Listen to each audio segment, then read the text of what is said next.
So the air conditioning is back on. It'll now go from 100 degrees a bit lower. The lights are back on, and the internet here. I'm going to give you guys a few seconds to find us here. I'm sure you're opening, closing many links to figure it out. Hello, hello, hello. All right. People are coming back. They found us. Now I'll start again. So, picking up where we left off again, we're not trying to build a school. We're not trying to build a kula or a big worldwide family of initiates. Basically, we're not trying to build a big guru following thing, period. What I am doing is giving empowerments, detailed instruction, very high-level instruction for those who can, receive that, who want that, lineage transmission, and initiation when appropriate, and training acharyas. I want to put out a word, though, of caution. There are many people attracted to spiritual work, especially something like Trika Mahasiddha Yoga, who actually don't have a strong self-center formed yet, who aren't their own self-authority yet. It's extremely important that you become your own self-authority, that you have control over your emotions, that you have some control over your mind at least, before you enter into any kind of tantric yoga practice, Trika Mahasiddha Yoga or any other school for the matter. So if you feel like, I'm really interested in spiritual work and I really like this Trika Mahasiddha Yoga, but I'm not really ready for doing the practices yet because I don't have a strong center. I don't have a strong center in myself and I'm not my own self-authority yet, right? I don't have a stable character yet. Then we have Trika Psychology. And Trika Psychology is a system that is being spearheaded by Susie Darren in Brooklyn, New York, who is a student of mine and a student of the system of Trika Mahasiddha Yoga.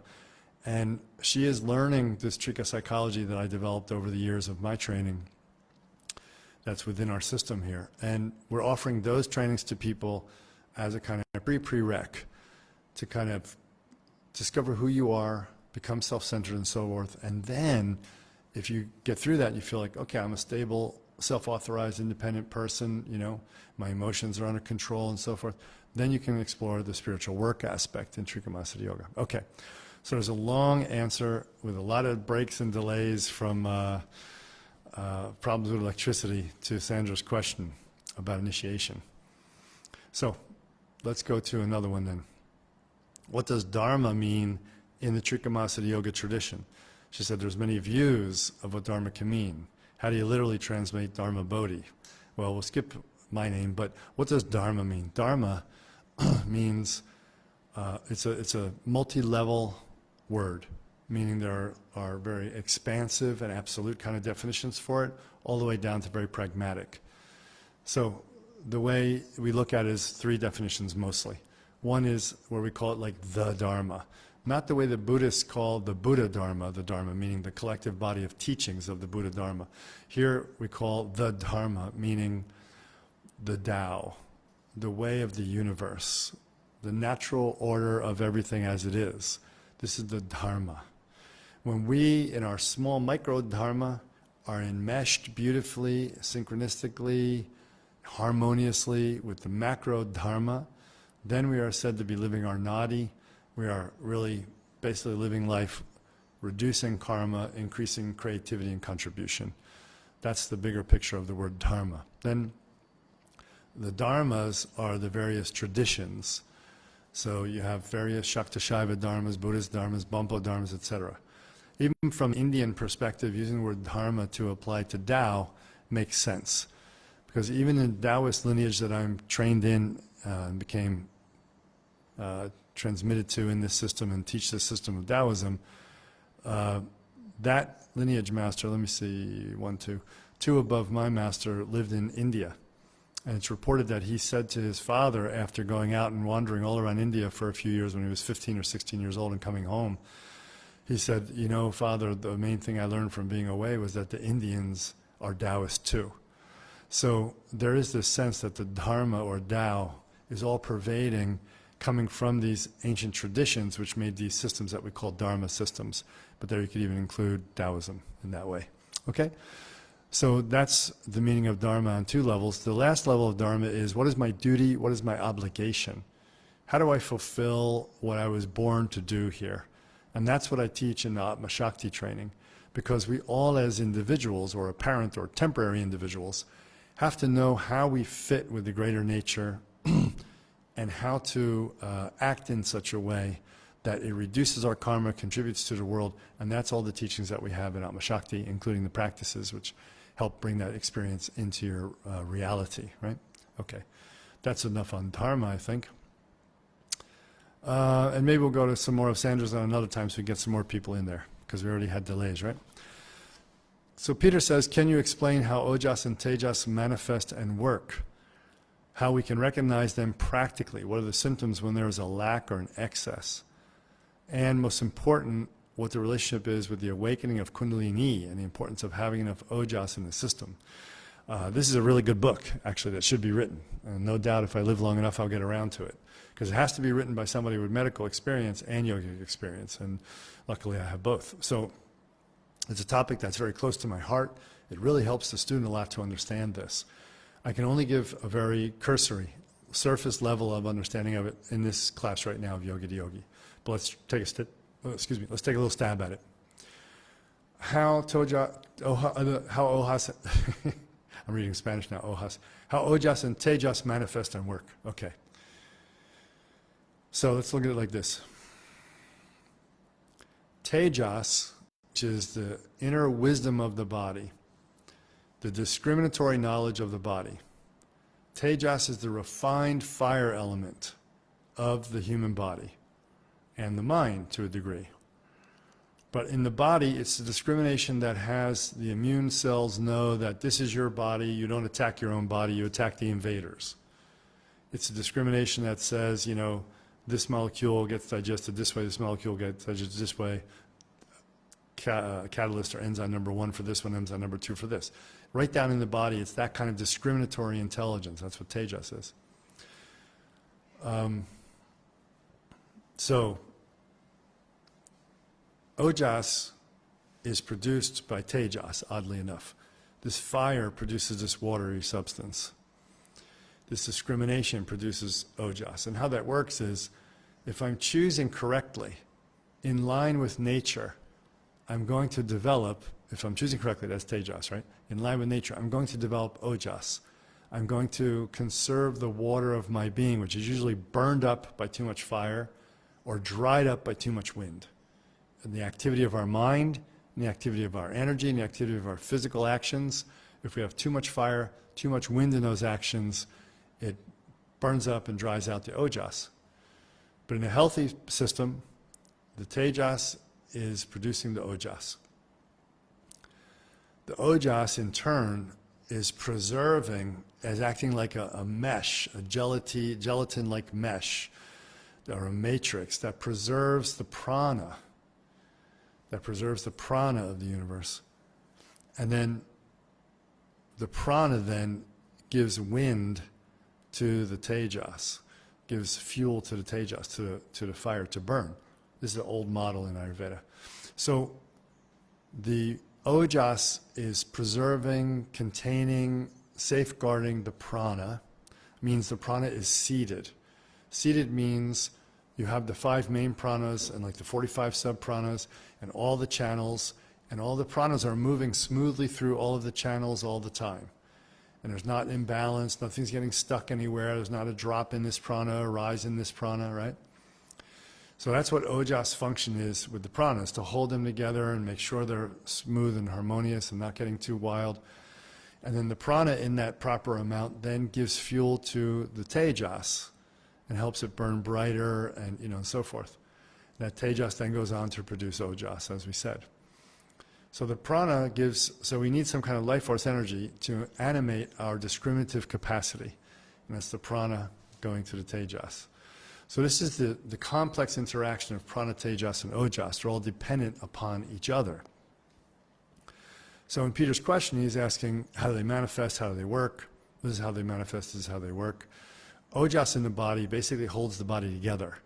It's like a glue that kind of holds everything together in the body, keeps it in its proper form and proper function overall.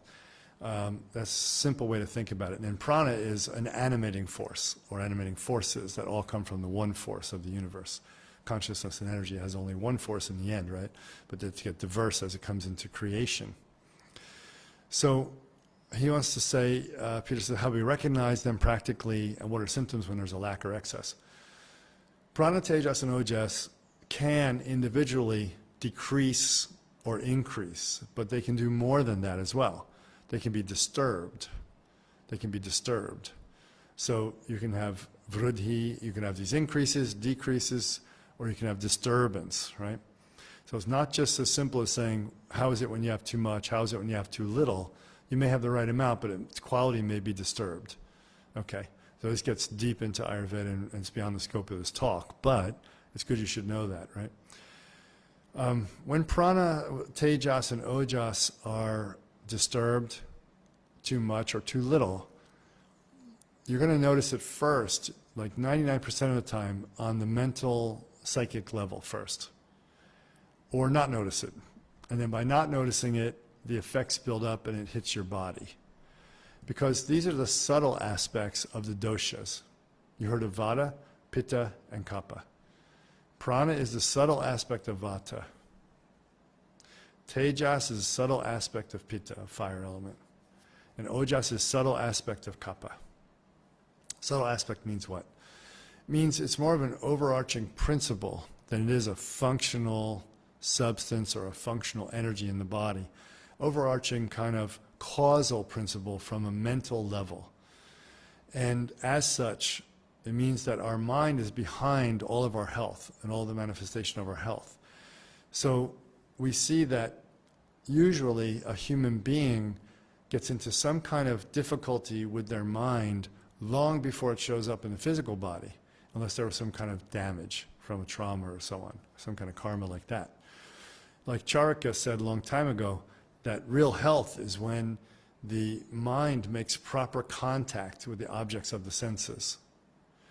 So when the mind is flowing through the senses, making proper contact, the prana, tejas, and ojas will remain balanced, regardless of the situation you're in, a war, a famine, your boss hollering at you, as long as you have enough equanimity in your center that your mind makes the correct contact with the objects of senses, with the situation you're in through the senses, you'll remain balanced.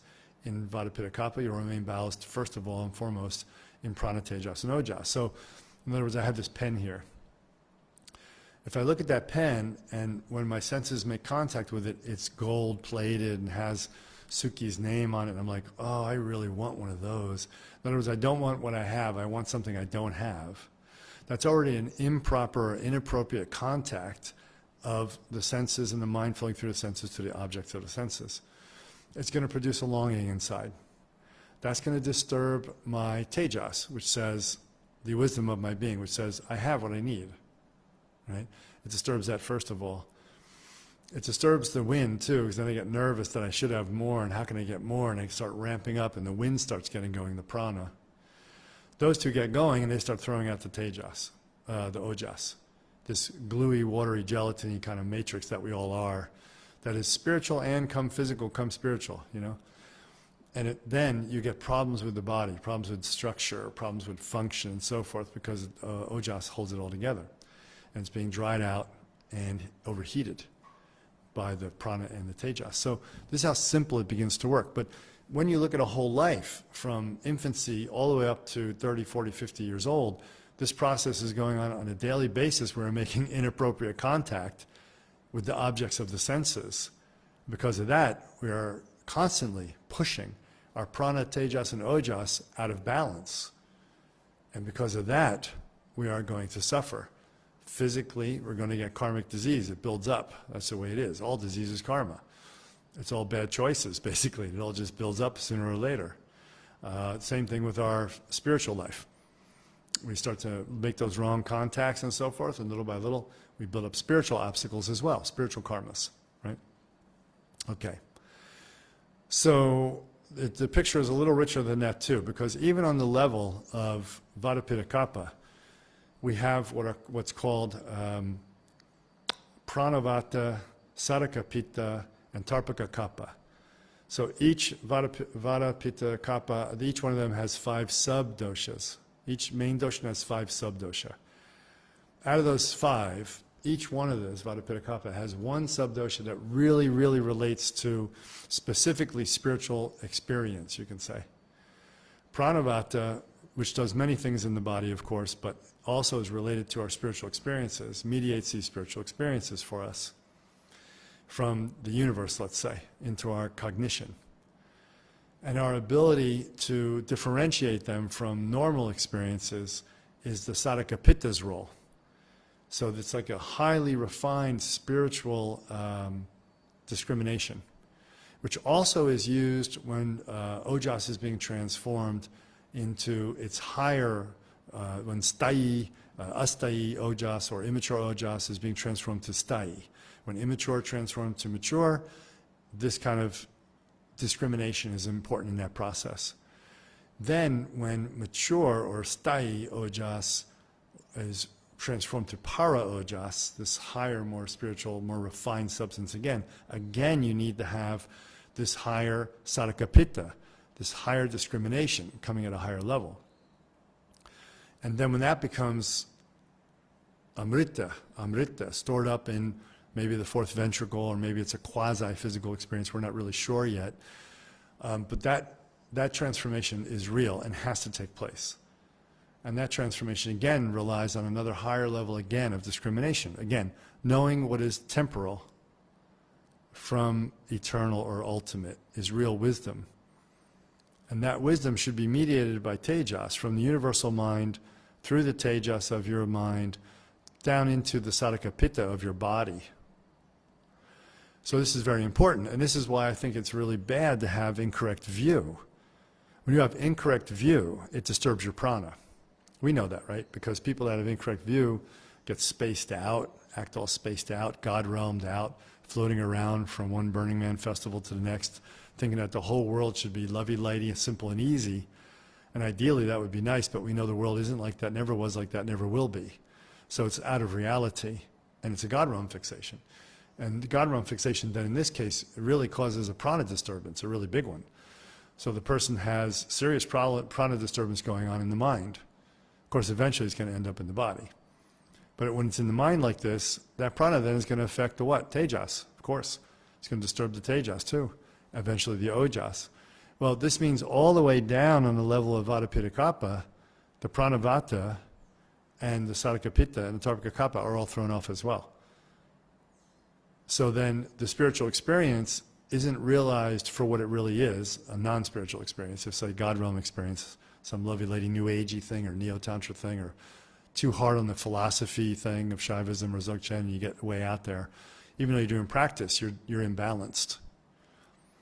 So the pranavata can't make sense of this in a grounded way. Disturbs the tejas, which can't make sense of it in a discriminatory way and apply it to yourself usefully, which disturbs the ojas. But here, it's the sadaka pitta that gets disturbed, and then tarpaka kapha. What's tarpaka kapha is the ability of kapha to function spiritually within you to sustain the result of a spiritual experience, right? In other words, what you see today, I'll give you a perfect example to understand this for Peter and for everybody else who's interested. This is a big area that I'm interested in because of my background as a physician and a spiritual teacher. I just went to this Envision Festival. It's like a Burning Man thing down here for one day because my kids were performing in it with their drama club. They were invited to perform, so then they needed a chaperone. So I went for the day with them and watched them perform. But I really was taking notes on what was going on there. So although everybody's walking around with love and fairies and literally flowers in their hair and very little clothing on, if any, and they're saying, you know, I love you, brother, and there's so much love here and there's so much joy here. To me, as a doctor, I was diagnosing it, and it seemed very ungrounded, right? It seemed ungrounded, and it also seemed very prana disturbed, very prana disturbed. And then you see what happens is you get the tejas and ojas get disturbed. And they start to look a little different. You know, They're not as grounded. And you can see that over time they're going to develop some problems physically. Usually look really underfed, too much idealistic about what they're eating, try to eat only pure, pure, pure. And if you only try to eat pure, pure, pure all the time and you're obsessed with it, it's a bit of a God realm complex or human realm complex possibly. But I noticed this was going wrong for them. So this problem with the pranavata disturbance of having the wrong view, that everything is love and light, everything is love and light. Well, in this dimension, everything isn't love and light, you know.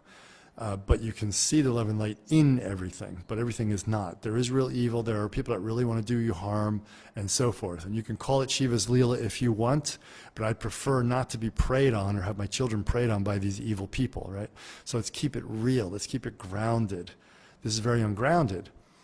Ungrounded prana, vata, in the mind leads to ungrounded choices, leads to ungrounded discrimination, like, I am one with everything, I am one with everything. You're not really one with everything. You're quite separate from the tree, from the plant, and everything else. You have a relationship. You have an unbroken relationship with nature. That's true. But you are not the tree. You are not the rock, right? And it's very important to understand that, because the message that you send to your tejas when you say, I'm one, I'm one, I'm one, love, love, love, accept everything, is that your immune system doesn't know who you are anymore. Your cells, your genes, they can't identify who you are. You're saying you're one with the tree and the rock and the stars, and you take drugs to reinforce it and trip out to become more one with everything, and you do your meditations of Shaivism to trip out and become more space, space, space element. I'm just space, I'm just space. And guess what? You get that eventually. The Tejas takes the message, the Sadhaka Pitta gets the message, oh, I get it. The Pranavata keeps programming me saying, I am one with everything. The Sadhaka Pitta can no longer distinguish. Its job now is to actually discriminate that you are one with everything. It pushes that message along down to the Tarpika Kappa and says, hold this experience that you're one with everything, okay? And then your immune system fails, and then your strength fails, and then your mind starts to fail, and you start to get a bit loopy, and you can't really function that well in the world. But unfortunately, there is such a large culture of people who are mentally damaged like this in the world.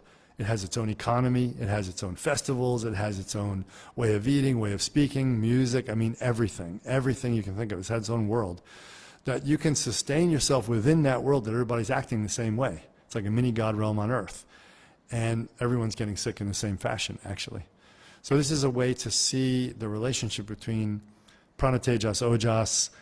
It's only a just touch on it. It's a very big topic. It's a very big topic in Trika psychology. And if you're a therapist and you're listening to this broadcast, you know, then you'd want to go and learn some of this from Trika psychology and the courses that are being offered through Susie Darren in Brooklyn, okay, in Trika psychology. Now, Peter said, most importantly, what is the relationship with the awakening of Kundalini and the importance of having enough ojas in the system? This is going to take a lot of time, so we can't do it. But I can touch on it very briefly. Not enough ojas, not enough stabilization of the character of a person, of the health of a person, and you are lucky enough to activate your Kundalini, you're going to have problems. That's why all of the classical systems of Kundalini Hatha Yoga and Trulkor from Tibet all teach to cultivate health first. Don't forget the process. You cultivate your health first. You cultivate your prana, your life force energy next. So first is organ health, tissue health, doshas balanced. Then it's prana, get enough life force energy, get a lot of life force energy. Then you work on the nadis, the channels, and people don't really understand even what nadis are or how to work with them. I noticed from a few questions that came in. From there you go to chakra, that's even more misunderstood, and there you go to bindu. It's in that sequence, that progression that we need to work. So we can't talk about Kundalini and raising Kundalini, etc., while our doshas are imbalanced, while our bodies are not really strong and balanced, while we couldn't really make a home for Kundalini in us right now because we're too scattered, energetically and physically, right? So that relationship is clear. We have to have enough ojas in the system, but we have to go deeper than just saying, okay, I just need some ojas. I'll eat some ojas-enriching foods. I'll get a bunch of almonds, a bunch of natural milk and ghee and some dates, and I'll get all ojas full. And then I'll awaken my Kundalini, you know. It just won't happen like that. So, and usually people that don't have very strong ojas, tejas in the body, and balanced Vata, Pitta, Kapha, like that, they really won't usually awaken Kundalini. They often think they're awakening Kundalini. I mean, I probably field 10 letters a month from people who thought they had Kundalini awakening and so forth, but really they had either pranotana, which is a release of prana to clear the way for real Kundalini, or what I see more in the people who are really imbalanced like this is that they had a massive storm of prana, a massive storm of Vata prana. And they were like, I was spinning, and I saw these things, and I felt all this stuff. Yeah, but it was prana. Prana had just got dumped so big at that point because you've been not taking care of yourself properly. Runs through the channels like crazy, gives all kinds of experiences. Next thing you know, you think you're spiritualizing with Kundalini. But it's obvious from the history that you don't have enough physical health, mental, emotional stability to actually have Kundalini experience, or if you got lucky enough for it to happen, to stabilize or benefit from it. So this I want to urge people to look at sequentially and take care of. And we cover this in Kundalini Hatha Yoga Level 1, which will be up on the website soon. Okay? Aleid Mallorca. Hello, Mallorca. Can you talk about presence of emotional states throughout the stages? For example, depression, anxiety, or aggressive tendencies. Well, you can talk about how the emotions, thanks Aleid, these are really good, how the emotions are experienced through the 12 stages. And I have done that on a YouTube video. Is that available anymore or no? You took them down? I'm not sure. Not sure. So we did that once before, as you can run any topic through the 12 stages and see what is the experience of it through the 12 stages. This is something that's very important for Trika psychology, as you know. So when a person is functioning in stage 1 and 2, these type of emotional mental disorders are commonplace. And actually people might think is normal. In stage 1 and 2, it is kind of normal, actually. So depression, anxiety, aggressive tendencies, they're all normal in stage 1 and 2. They're kind of like the normal way of life. But they don't need to be, and they shouldn't be if possible. So we want to train ourselves and receive good psychotherapy and all the things we need to do by cultivating our health properly for a long enough time so that when we move into stage 3, the vast majority of depression, anxiety, or aggressive tendencies that would run us are not present anymore. That's ideal. But as I've said in the past, teaching about 12-stage view, if you come to one of the 12-stage teachings, the foundation, etc., and it will be online, right, in foundation course? Covering an outer level, right? In the prelims, I think you did it. Prelim. It'll be covered in the outer level and prelim or foundation, which is online. I'm mixing them up now. Basically, what's covered in there, we explain it in there, is that the emotions come along with you, of course, all the way along with you, because to be human is to be emotional. It's our relationship to the emotions, our relationship to their energy that is the crucial difference as we go along. When we are going through stage 3, we should not be at as much effect. Of course we're going to be at effect, but like 80% that's cleaned up. When you get stage 3 to 4, 85, 90% cleaned up. And then you're not at effect as much of the unconscious emotional tensions that have been stored. Right? That's the most important part. In stage 5, we have to work very, very, very hard to take care of the main emotions that are really oscillating in the channels, lust or greed or acquisitiveness or neediness or attachment, any way you want to call it, lust, attachment, and anger, aggression, right? So a dull state as well is there at the core level of central channel. You get this dullness, and that can express in many different ways. Dissociation, bypassing, spiritual bypassing even, or it can be depression, just shut it all down, you know. So it's a complex question, and it would need a lot more fleshing out. Like what I would see myself doing was giving this for a day's class, where we went through each of the stages, understanding how the emotions work and so forth. And we did have one of those before online. I'm not sure if it's there anymore or not. We might have taken it down because I think people were tending to misuse the teachings I was getting up there at a high level, and not understanding them and trying to play like being a psychotherapist without a license, you know, and being a spiritual guru without a license, just by taking the work that we'd put up there to try to help people, and it wasn't good. So we thought, okay, we're hurting more people than helping by having this out there, so we're going to take it down. And we make people come for actual training from now on to do it that way. Aleid, you also said, how important is it to recognize or classify states, stages, patterns of the ego structure so as to see their effect on consciousness. How was that done traditionally? Would Tantrika self-assess, or were they tested? One of the things I'm always screaming about is that it's extremely important to be tested spiritually, all the time. There's nothing worse than a self-made guru, nothing worse. There's nothing worse than a guru the second worst is, I got a guru, but they're dead. Well, that guru can't test you, and I don't care what fancy dreams you're having of them in your dream state mixed with the pizza and beer you had that night. It's not a real guru type of relationship, and they can't test you. That's all there is to it. And that testing might sound harsh to somebody out there, but really it's a loving thing, because you want to grow. You want to not delude yourself. And if you're going to be a teacher, you don't want to delude your students, that's for sure. So testing is something that we crave. Authorization is something that I want, because I want to know that I know what I'm doing, and I want to know that I'm having the experience I'm really having, and I'm not fooling myself. So this is a really important thing. It was important to recognize or classify our states in great detail, in great precision. States would be classified, stages of development would be classified, patterns of ego structure would be classified, because if you really knew them, then if you were sincere, you wouldn't fall prey to them.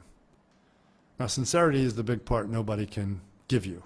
You either are sincere or you're not. You know, that's all there's to it. And many people get up a long way in spiritual work, 10, 15, 20 years down the line, they all of a sudden crash and burn. They go, you know, they freak out.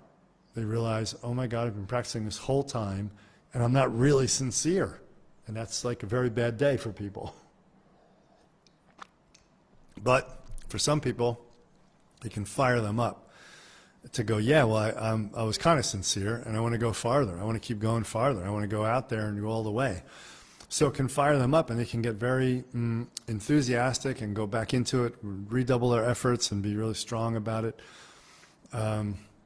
So yes, it was very important. Tantrikas knew their states of consciousness. They would know them really well so that they wouldn't get fooled by them, because there are there's only one state of your essence totally free. That's it, just one.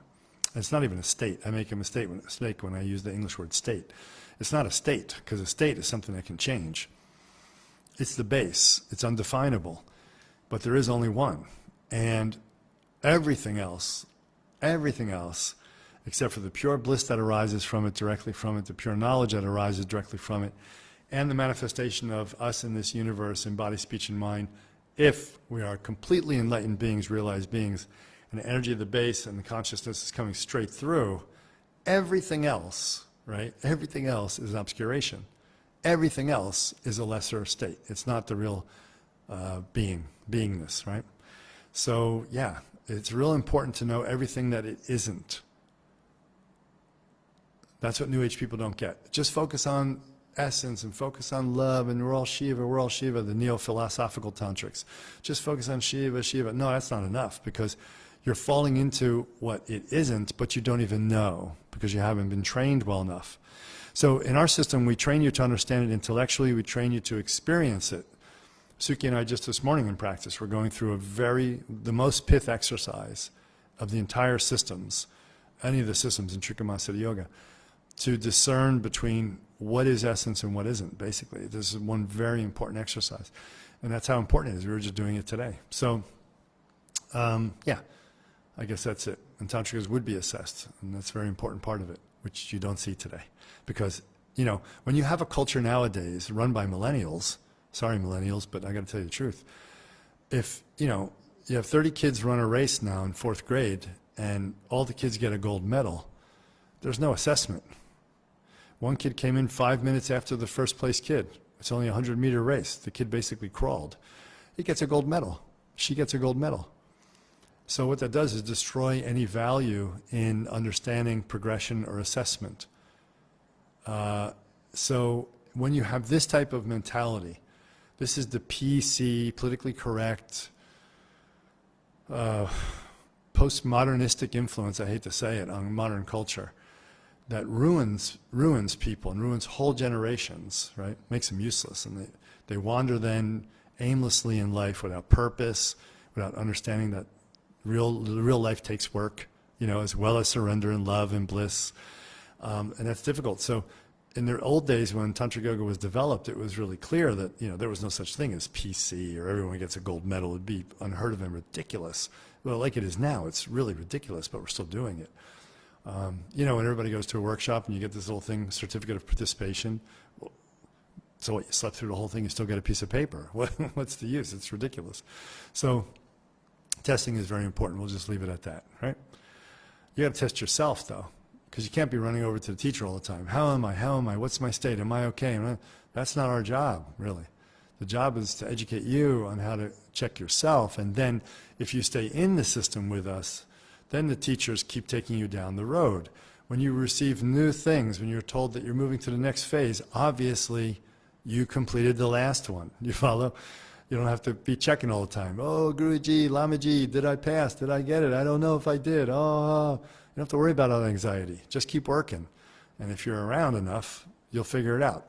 But you can really educate yourself enough on 12-stage view to realize whether this has occurred or not. Right? There are a lot of models we use that give self-assessment. Enneagram, excellent. 6 realms, excellent. 12-stage view, excellent. Kundalini Hatha Yoga view of progression and progression and development, excellent. Kundalini view, excellent. Like really understanding how these work. I think that's important knowledge. You know, all this text knowledge, it's just unnecessary. You don't need text knowledge. You need practical maps of the lay of the land. What land? Your own development, your own energy, consciousness, and what is essence. That's the practical map you need. Then you go and do it. You just do it, and you work it. And then you check in with people who are a bit ahead of you on the road, and you say, should it go like this? Should it go like that? What do you think? How am I doing? That's practical. But if you run up like Chicken Little skies falling in, am I okay? Am I okay? You tell me if I'm okay or not, right? You'll let me know if I go off course, won't you? Am I doing it right? I don't know, Guruji. Oh, Guruji, if I just hang around you and get some essence energy from you, will I get higher? You know, ridiculous. It's not what you need. You need to learn the system, apply it for yourself, go to the trainings and check in. That's how it works. It's not a mystery. Okay. Alid, can you say more about Ida Pinglati, when and how to practice? That's a big one. We'll go for a future with that one. Devotion. Okay. Coming from a very rational family, Protestant culture, I've always seen worship as an action of asking or pleasing.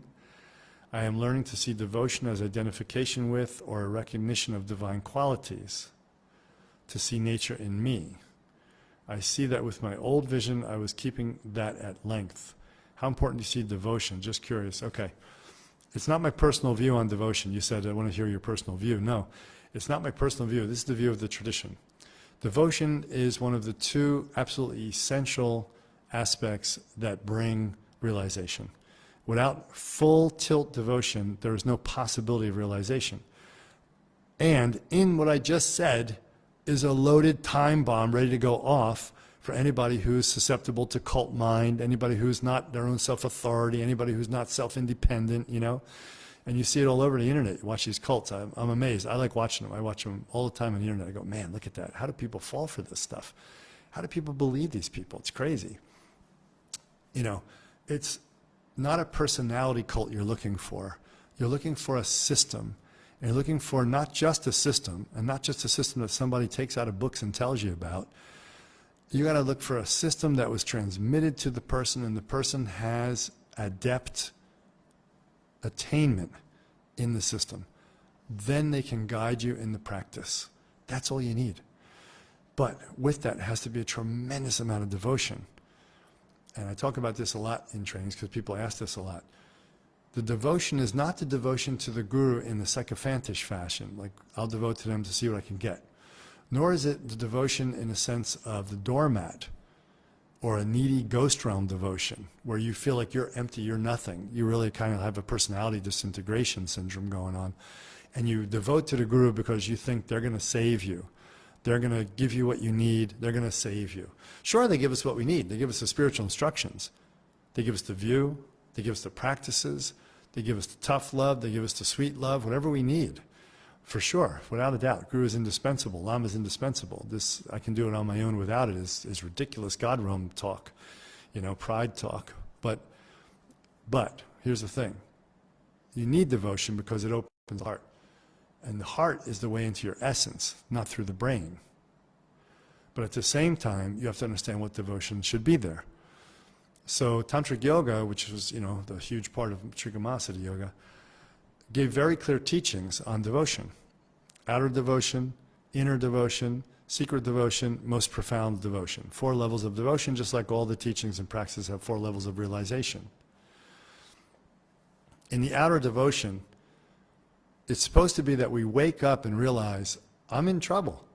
I'm getting older, my mind is still a problem, I haven't realized my true nature, I am suffering I am suffering emotionally and mentally. Maybe I have a good job, maybe I have a decent family, but I know death is coming and I don't really know who I am. And I'm not okay with that. Maybe I don't have mental emotional balance because I'm really suffering in some way, you know. And so what I do is I get attracted to the teachings and the path. You have some karma to go to the path. That person should have devotion to the path. That person should train deeply in the view of the systems that they're studying and imbibe it so deeply that they develop an unbroken love and connection to the path itself and become completely devoted to the path, devoted to the systems of realization, the techniques themselves devoted to, the view teachings behind those techniques, the biographies of the great masters behind it, all those ladies and gentlemen from thousands of years before that brought it to us now. Devotion, devotion, devotion to that. It's too early to say devotion to yourself. You have to have self-interest. You have to want to develop yourself, not give yourself up yet. Some guru, you meet some guru right away, and just like I read this horrible letter that this woman wrote. My God, she was involved with some guru down in Thailand, and she wrote this letter of what this guy said to her, and I just couldn't believe that people could actually do this. But I got to remember, there are evil people out there, and they do evil things. And he said to her, oh, you want to commit suicide? You want to kill yourself? You might as well just give your whole life to me. Give your body to me. I get you realized. To get realized, you have to have sex with me every single day, and you got to do it this way, just the way I want it. And you don't want to do it, but I'll do it to you anyway. And I was like, oh my gosh, what kind of a state of mind do you have to be in to actually fall for that kind of thing? I feel sorry for the people. And, you know, you got to be some kind of really evil monster to do that as a teacher person. You know, it's definitely not a teacher, definitely not a guru. But there's so many of these people around there, and this is a hyperbolic example, of course, but outer devotion shouldn't be to some personality, a person who has a personality cult. It should be to the system. It should be to the practices. It should be the results that you're getting, the camaraderie you get with your classmates, you know, this kind of thing. Because if the teacher dies, even if they're a nice and good teacher wanting the best for you and they die, you're a little bit sad, but the next teacher in that line just fills in. You just go over to the next teacher in the lineage and you keep going. But if you're a personality cult teacher that your personality cult devoted to, like a God realm, like a ghost realm person, needing their affection, needing their beatings, whatever it is, needing their abuse in a weird way, or you don't know who you are at all, you're a doormat, so you let everybody treat you poorly just to belong to something. If that person dies, you're gone. And if that person is alive, you're gone. You're gone both ways, because they're not teaching you, they're abusing you. You're in a cult and you're being abused. When they die, they're gone. So the devotion should be very carefully understood from a psychological, spiritual perspective. And the first level of outer devotion should be to the system. That's it. Then, when a person is mature enough and a very strong self-authority, like you are, you could tell on the world, you are, no one tells you what to do, you know, you stand for yourself no matter what in every situation. When you have that kind of strength, that kind of inner chutzpah, as Jews would say in Yiddish, right? That kind of strength inside, then you are ready to say, okay, I'm ready for something closer to the teacher. I can be closer to the fire because I want the burn. Because out here, doing the basic practices out here with devotion just to the system, I'm only growing so far. There becomes a time when you need more. But by then, you're strong enough. By then, if a teacher says, oh, give your life to me, give your body to me, give all your money to me, whatever, then you go, really? I don't think so. You know, like you have enough self-authority to go, no. Or to assess and go, maybe there's something in that, and I'll give you this money, or I'll give you this 2 years of practice in a hut by myself on a hill, you know, because that's what they're asking you to do. Because you're a self-authority, you're making that decision. See, everybody has to understand in this webcast and through the whole Trikamasa Yoga, I learned from both of my teachers, right? Lu Ming taught me this, my old Taoist friend and teacher, and it's a really great thing to know. He said, I learned how to cook from 2 kinds of teachers. the ones that I loved what they cooked and how they cooked and they taught me, and the ones that I couldn't stand what they cooked and it tastes terrible. So he said, I learned from both. And that, the analogy is to teachers, spiritual teachers. I learned from both. I had teachers that were trying to abuse me, but it didn't work because I wanted that training. I wanted to see if I could take it because I was a self-authority. I was so strong and full of myself, full of arrogance, but also self-authority and independence. So I could take any kind of training they could dish out. And when it no longer served me, when it no longer whittled down my ego, right, the abuse that I was taking a lot of abuse in different situations from different teachers I had. Physical abuse, sexual abuse, verbal abuse, things that today you'd go on and start a movement. And everybody would donate, crowdfund and donate for you, you know. And you'd go get your therapy and you'd be in the victim stance the rest of your life fighting for other victims. I'm not a victim. I'm not a victim. You can't make me a victim. You can do whatever you want to me, but I'll never be a victim.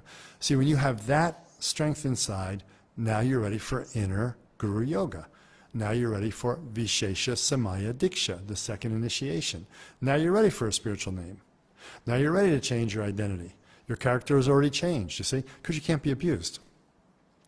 And if I find out that a teacher was abusing me, do I go on the internet? Do I create some big thing? No, I don't care.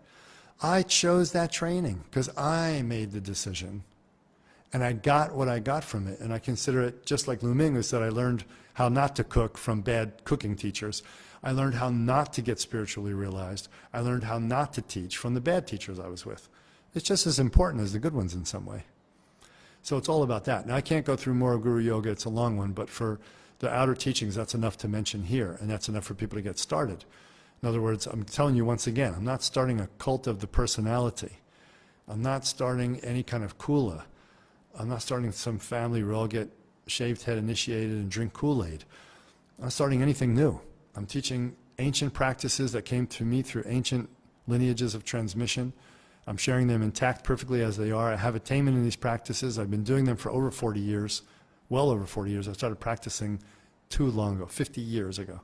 So I've done these, and I know what they're supposed to give you, and I can take it down the practice path like that. Doesn't need any kind of weird fan base action or weird devotion, okay? I know you see things and you read things like Ram Dass's book, Miracle of Love, is that right, hon? Miracle of Love, about Neem Karoli Baba, and it's beautiful, and it touches my heart so much because, you know, I am a self-authority. I have my Vishesha Samaya Diksha, my Nirvana Diksha. No person's going to tell me that they can abuse me. It can't. I can't be a victim. So when I read about Indian devotees massaging the feet of Neem Karoli Baba, it just opens my heart. I cry how beautiful that is, how they treat him in their heart and love him in their heart and so on, because that's real devotee stuff at a higher level. But without that in the culture, in America, Europe, China, whatever, they don't have it in the culture, it's not going to work. Australia, you know. You can't start like that. So listen to what I'm saying. When I teach outer Guru Yoga, I teach it like this. Traditionally, it would be you see the guru as almost like a deity in outer Guru Yoga. They're your master. You're supposed to bow to them all the time. You're supposed to like take out their garbage, clean their toilet bowl, completely be subservient. In the story of Milarepa and Marpa, he did outer Guru Yoga like that, you know. He was the doormat for Marpa to walk into the hut. He had to eat food out of the dog food bowl. He got beaten severely. Anytime he glanced at Marpa's wife, he wasn't even allowed to talk to her, even though she was initiating conversation sometimes. So, you know, that's old school. And that's really what we'd say is high level now, not the outer. In the old school, it was the outer, right? Okay. So I think that's enough for that one for now. Am I doing okay on time? We started at what time? 1 o'clock? Oh, good. We got time. David Bishop from Norway. How you doing, David? Awesome. What do you have to say? What happens to the self-images as one proceeds along the 12-stage path? Do they ever disappear while one is still in the body? Great question. Do they continue to exist even though they are not identified with and thus do not harm? Very, very good question. So this is a very good question. It's not as difficult to answer, but it takes a long time to answer thoroughly. But let's try to get around it in a short, comprehensive way in this amount of time we have. What happens to self-images as one proceeds along 12-stage path? For those of you who are new to the system, the 12-stage we teach, the first stage is ignorance, and the 12th stage all the way over here is enlightenment represented as a rainbow light body, where one becomes a universal Buddha, right? Okay, without any limitation, you become the base itself, a conscious, cognizant base itself. Okay, what happens to the self-images? Well, in Sanskrit, we have this ahankara. So let's go from the Shaivist perspective first. In Shaivism, it says that we're all born with this initial feeling of being separate from the universe, separate from our essential nature, basically. And that separation is called anavamala, the smallest impurity, right? The sense of separation from the one, from the base. That starts our whole mechanism starting up to be individual, and then boom, we're born. Wah, here we are as a baby. We have, in this case, the ahankara. As soon as we're separate from essence, there is a function that comes out of desire, that consciousness gets produced in a way that reflects on itself. Right? The one unbroken awareness without object all of a sudden has object. And that object is the self. And that self is the ahankara. Or ahankara, ahankara. Is I, basically, pronoun I. Hang is am, the verb to be. Kara is a vehicle. So the I am vehicle, the I am maker, the I am self-image machine, right? So we're all in the place of having one of those. As soon as you come into human life, we have one of those. That's it. So we have this ahankara, and its job is to constantly tell us that we are an independent, functional reality, that we're separate from everything. That can cause panic in us, or that can cause us to feel relaxed and okay. Either way, it's basically untrue. We are really one with everything still. We're only temporarily experiencing ourselves as an oscillation within the oneness. So it's temporarily true, let's say, or temporarily functioning. So we don't like to talk about ahankara as if it's a thing, because it's not really a thing. There are no things. Everything is process. And there's a process of constantly creating a self-image. So in Trikamasa Yoga, our self-image is constantly being created. Again, this is what the Atma Shakti training is about, how to take over that process for your own development, for your own spiritual development. Because generally what happens, our self-image formation is churning along, but it's churning along producing a stronger and stronger story about a self that doesn't really exist, fooling us into thinking that it's permanent and not just temporary. You know, our story about ourselves is constantly changing, constantly changing. We're constantly taking in new information, fitting it with old stories, skewing our memories, not remembering things the real way. That happens all the time. That is such a proven phenomenon now that no one should trust their memories anymore. That's what I think. Just like forget about it. If you got tape, that's one thing. You know, if you got it recorded and you can play something back for somebody, that's one thing. But other than that, you should forget about it. So your ahankara is taking the input of the senses every moment, mixing it with the memories of the past, which are already skewed, and bringing up an image of yourself that allows you to feel less vulnerable as separate from this massive universe. If you're just a little peeny you in this massive, massive universe, you're going to be scared, lonely, insecure, and basically act out in all kinds of crazy ways. That's basically stage 1 of stage 12 view teaching. So, of 12-stage view teaching. So, anyway, what happens to the self-images? Well, in stage 1, the mechanism is to purposely design to create more self-images. Now, everybody hang on to your bootstraps. This is going to blow your minds, but when everybody's out there and says they're going to be a spiritual teacher, is acting like a spiritual teacher, yoga teachers and so forth who think they're actually out of stage 1, get ready for this. If stage 1 is really where your ahankara is controlling the show, and you're actively feeding the ahankara, the self-image maker, what can be said for the spiritual teachers who do the spiritual selfie photos, who do all of the shameless self-promotion as spiritual teachers, taking pictures of themselves in all the sacred places? My favorite ones to see are when the person's sitting there and this great guru or lama's over here, and instead of looking at the great guru or lama, they're like looking at the camera, and you're going, really? that's a little self-image formation, and you're building your resume. And you read their Facebook things. I mean, I'm fascinated with the internet now. I didn't know the internet at all, but now that I do, and I'm out of the jungle of Thailand, here in the jungle of Costa Rica, I got internet. I'm like, I'm going to check this out. I'm reading all this stuff that people are saying all the time. It's all boasting, self-aggrandizing, spiritual posturing, self-promotion. And you go, wow, doesn't anybody realize that that's still stage one?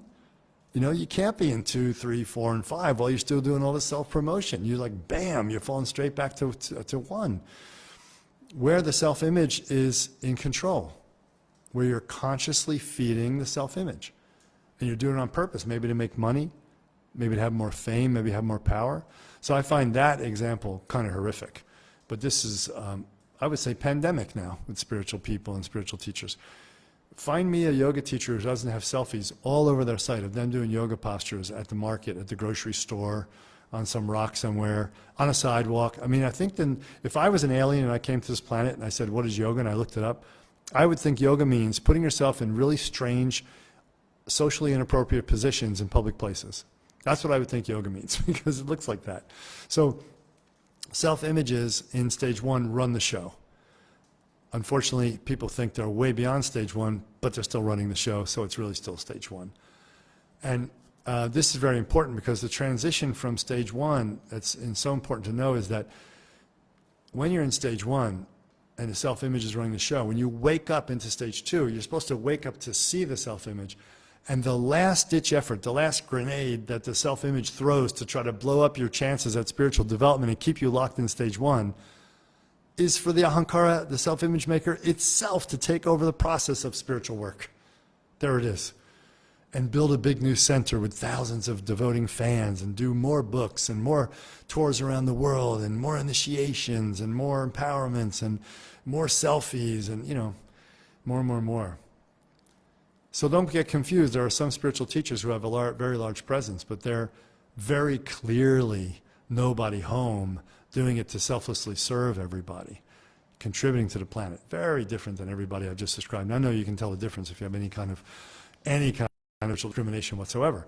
So then what happens? Well, let's say you dodge that grenade and you don't follow the self-image maker taking over the process of spirituality to make it feel like and think like you're going through 2, 3, 4, 5, 6, 7, when actually you're still in stage 1 with a spiritual flavor and a lot of knowledge and a lot of experiences, all stage 1.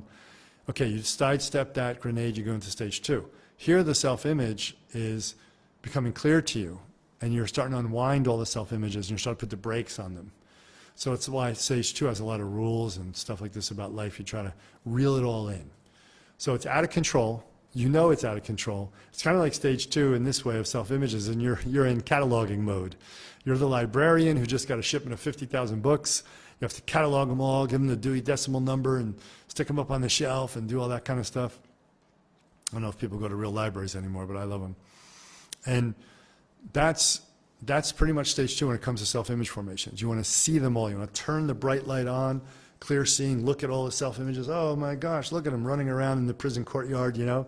We're all imprisoned by our self-images. So you want to see them all, categorize them, and then start to get them under control. Put them in shackles, start to control them so they're not ruining your life, because you want to stop producing negative karma in stage 2. Stage 1, it's out of control. Stage 2, you try to stop. Of course, negative karma is still going to be produced all the way through to stage 7, beginning of stage 7. But you're going to slowly whittle that down all the way through to 7, David. And this is the key, and everybody else who's listening. Your self-image formations are also supposed to slowly be whittled down. 2, 3, 4, 5, 6, gone. You know, then you whittle them down all the way along. And there's definite signs for each stage and all that kind of stuff. And like you said, what happens when you're still in the body? Do they ever disappear while you're still in the body? Actually, the self-image formation does disappear while you're still in the body at stage 10. At stage 10, there's no more self-image formation. At stage 11, there's no more self-image formation. Ahankara is gone completely. You are now the purified body, literally the nirmanakaya, the manifested body of the base itself as human, the human manifestation of the base. There is no negative karma mediating the expression of your being, your beingness on the planet. You are a Mahasiddha. Mahasiddhas, therefore, are not held back by any of the laws of common nature for the same reason. So you're still in a body, people can see you, but you don't relate to yourself the same way. Stage 11, the same thing, although stage 11 is always just still, sitting still, usually in some retreat. And then stage 12, you rainbow body. At that point, of course, there's no more self-image at all.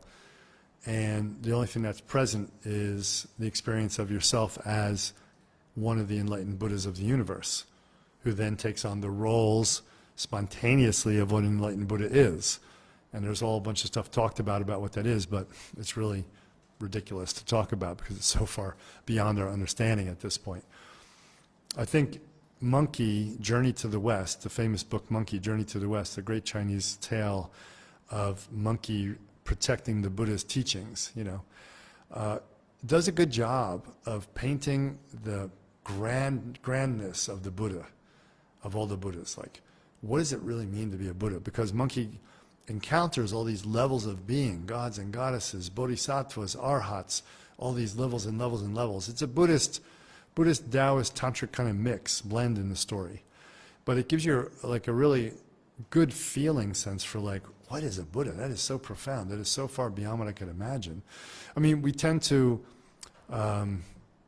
honor our teachers that we love, calling them Buddhas. Oh yes, he's a realized Buddha, But the real term realized Buddha should be for somebody who is, truly beyond every bit of personal karma, for sure. Like a stage 10 and up being. And stage 10 beings just don't teach. You just don't see stage 10 beings teaching groups on the internet, writing books, doing lectures and workshops. They're beings that are done with that stuff. So if you're lucky enough to have a stage 10 teacher, good for you. Nobody will know who that teacher is. Right? Okay. Let's see. Do they continue to exist even though they're not identified with and thus do not harm? Right. So they exist in a way that we can see them, we can see their body, but the body they have is not the body of karma. It's said to be that they walk tracelessly. They don't even leave an impression on the ground when they walk. Nicholas Roerich did beautiful paintings of this, of great Taoist and Vajrayana Bun type of Dzogchen adepts up in the mountains. He did these watercolor, beautiful pastel watercolors, and they would be translucent bodies, and you'd see them walking, and they'd leave no grass bent over under their feet, this kind of thing, where people next to them had grass steps behind them and so on. So yeah, it's kind of like that. And it looks like Suki just so, hopefully that helps you understand that mechanism a little bit better, David. Whittle it down, whittle it down, whittle it down. The thing we want to do, let me just cap it off with this last bit. From stage 2 all the way through to stage 8, 9, we make the ahankara, we take over the ahankara ourselves, and we make it an instrument of our own spiritualizing. It's not going to go away until stage 10.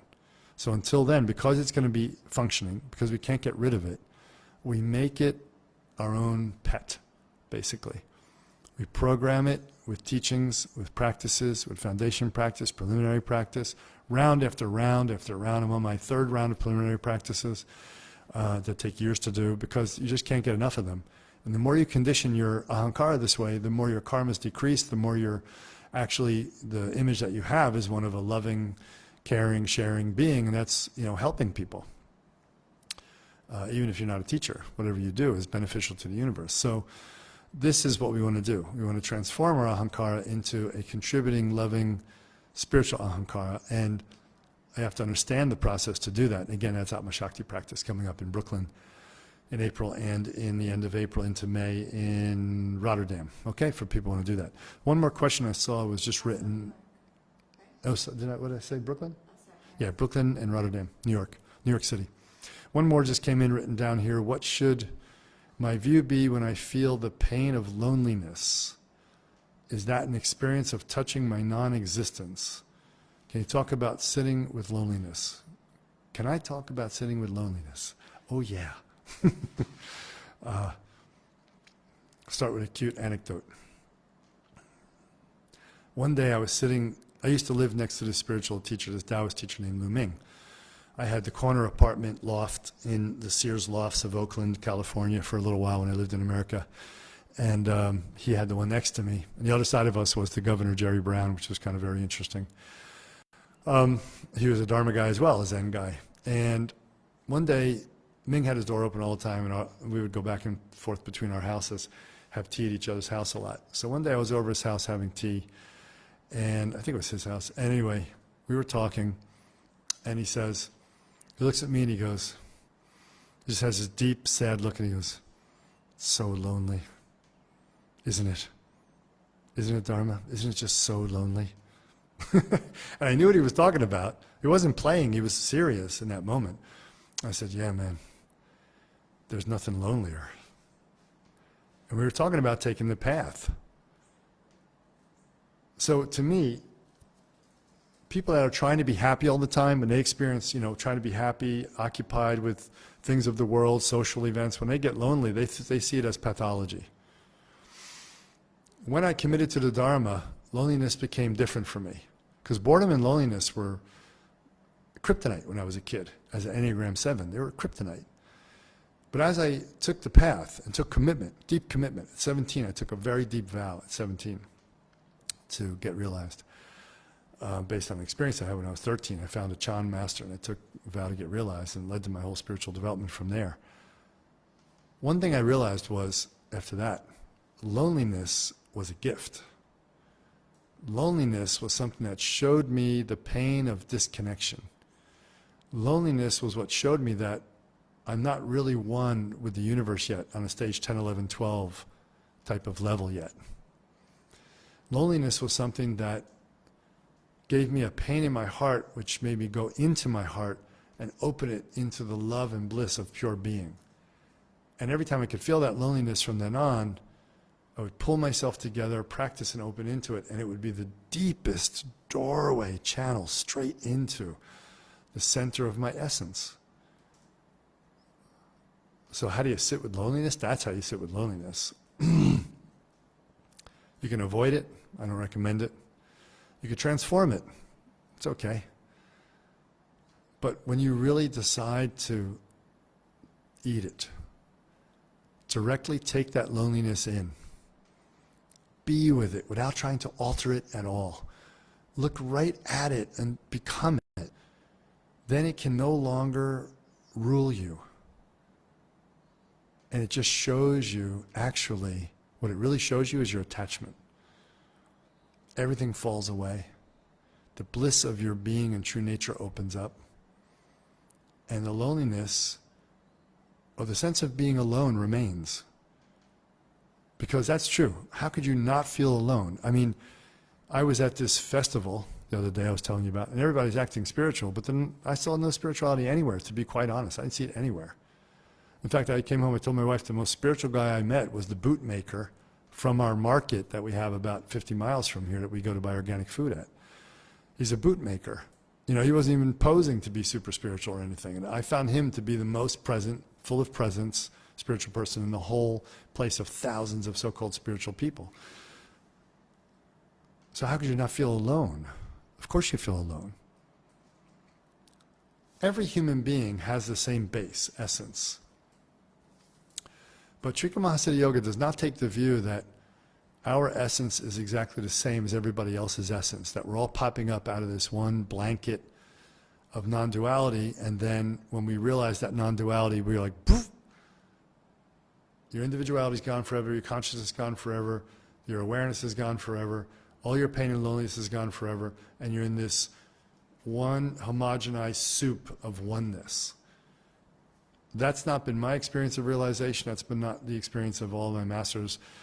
That is put out in Shaivism especially as the idea of how enlightenment and realization goes. But that's why Trikha Mahasiddha Yoga is a little bit different than the churchy type of Shaivism that Abhinava Gupta and company set up to be really hardcore philosophy.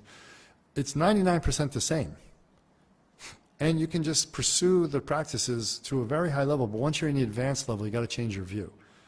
If you want to go Trikha Mahasiddha Yoga, if you want to go Mahasiddha, if you want a rainbow light body. Now, there are scholars out there in Shaivism who, actually, I can quote for you, actually said on their Facebook site, I think the whole rainbow body thing is made up, that it's delusion. And I find that kind of amazing because even Abhinavagupta mythologically is supposed to have rainbow-bodied and took 1,200 disciples with him, which in typically Indian hyperbolic fashion means he probably took about 5. But nonetheless, I mean, the practices for light body are in Shaivist yoga. They're shared by the Bumpo Dzogchen people, the Vajrayana Dzogchen people, the Taoists. They all do this light body stuff. So do Christians. So do Eastern Orthodox mystical Christians do this light body thing. So I don't know how a Shaivist in their own right can say, you know, someone who sees himself as a very highly knowledgeable person of Shaivism could say rainbow bodies don't exist. It's all our own imagination. That means that all of these traditions are wrong, including, I believe, Shaivism, even though it's not explicitly mentioned in too many texts on how to do it. But they don't do that. Indians never say, here's the highest practice and here's how you do it. If you're reading Abhinavagupta's Tantra Loka and you think, or any of the other texts, but especially Tantra Loka, which is like the A to Z of Tantra of Abhinavagupta, if you think you're reading that and getting an instruction manual on Tantra, you are sorely mistaken. There is no Indian realized person, especially someone who took a light body like Abhinavagupta, who's going to write all the instructions down in a textbook. It just doesn't go that way. You have to have someone orally give you the teachings. And then over time, people keep writing them down. It doesn't start textbook first, then go to oral. It's oral first, then it goes to textbook. No matter what anybody says, that's how it really works. Everybody knows that. So in the end, Shaivism says you're all headed for this one whiteout experience. And to me, honestly, it's a cop-out. It's like saying you can't deal with the fact that unity and diversity, diversity and unity actually exist eternally and outside of time. And so what really I think is important is for us to understand that when loneliness hits, it's showing us the truth that we're really alone. But alone feels different at all the different stages. Up until stage 6, alone really hurts. In stage 6, alone is sweetly painful. And you cry a lot during the devotional moments of stage 6. You feel alone, you feel lonely, and yet you feel suffused with the sweet nectar of realization at the same time. What all your lineage masters have been telling you about. So really queer state of holding these two things that seem very different in a beautiful balance, actually, that there really are balanced at that point. In 7, it gives away and opens up. And then loneliness is reframed forever by stage 7. Aloneness, that can be true.